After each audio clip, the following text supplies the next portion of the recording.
tim no yang gal ki kap la mi khi so pumin ka kap in tao na to thon ding det in hin hu ka mangi lo le pai to ki khen lo dia ki dep na ka na nei lai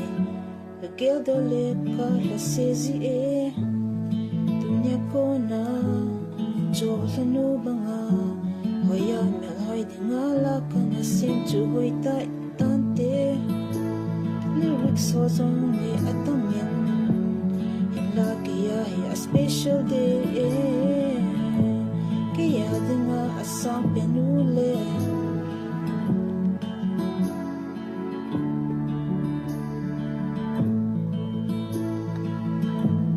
anem penu de lo ki ya dinga ka hin ko khat ama se bo a hi dunya ka phung do tai tuni ako na ka phung tai ka lung sit na ho ka chola nu o chola nu chen chu la ka kisa zi kisa zi kam tip mon na vai konin ki pando in ka pangzingi tim no ya ga ki kapla mi ti so pumin kapin tao na to thon ding det in hin ko ka mangi lo le pai to ki hen lu dia ki dep na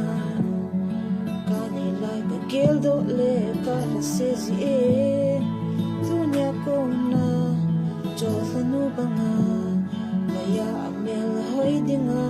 la kana sim chu hoti tante lyrics was on nge atamin hin la kia he a special day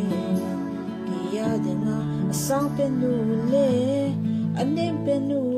diplo kia dinga kahin ko khat ama se bo ahiye dunya ka phong do tai dunia ako na ka phong tai kalung sit na ho